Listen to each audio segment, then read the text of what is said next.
Pink Hearts. Pink Hearts is a scary story about a teenage girl who starts to receive love notes from a secret admirer. Each one is sealed with a distinctive heart sticker, and she begins to wonder who her secret admirer could be.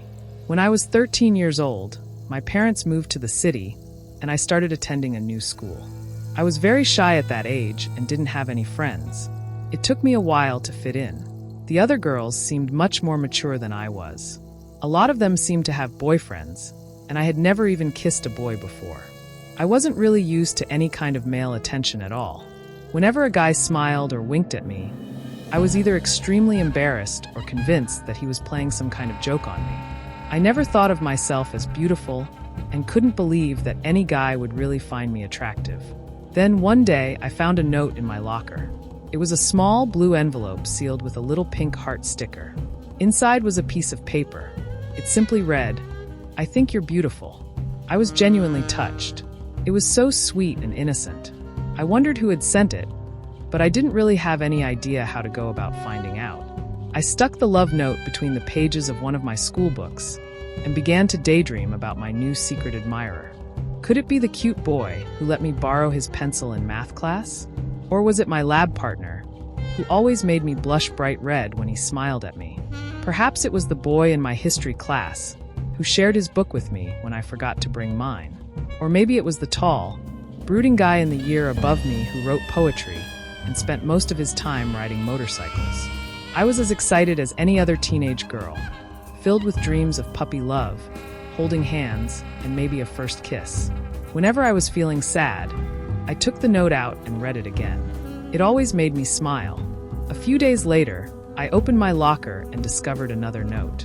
It was in a small purple envelope and was sealed with the same little pink heart. Trembling with excitement and anticipation, I carefully peeled it open and unfolded the paper inside. It read, "You're so lovely." I held the note to my chest and sighed with delight. For the rest of the day, I walked through the school hallways with a goofy grin plastered all over my face. Finally, someone really liked me. It made me feel so special. I wanted to scream it from the rooftops. Of course, I was too embarrassed to tell anyone and kept it all to myself, tucking the notes safely into my school journal. I spent the next few days trying to figure out who my secret admirer could be, but I didn't have a clue. Obviously, I knew that it had to be someone in my school, but who? All I could do was hope it was someone I really did like. A week later, there was another small envelope waiting in my locker. It was sealed with the same pink heart. It read, "I am thinking about you always." As time went on, I couldn't contain my curiosity. I started daydreaming in class and stopped paying attention. One day, during history class, I was so busy thinking about my secret admirer that I didn't realize the teacher had asked me a question. When I snapped back to reality, the teacher turned to the rest of the class and said, "She's not listening to a word I'm saying. She must be in love." They all burst out laughing, and I was so embarrassed I went bright red. When the next love note appeared in my locker, it read, "You smell like love itself." I didn't know how to take that. I actually smelled like a combination of shampoo and deodorant.